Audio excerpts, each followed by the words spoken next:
Hello, I'm Dr. Priscilla.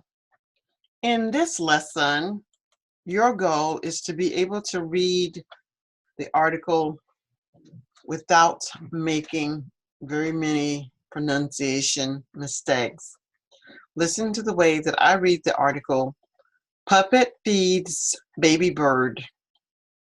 At a zoo in Prague, zookeepers are using a puppet to feed an endangered baby green magpie.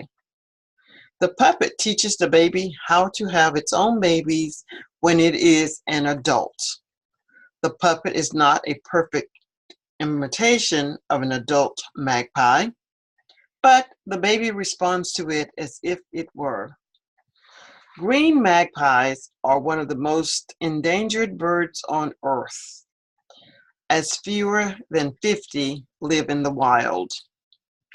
Difficult words: magpie, a type of bird that is related to crows. A perfect imitation, an exact copy.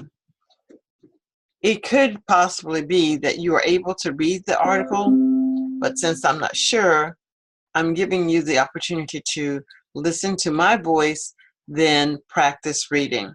I look forward to your class. Bye for now.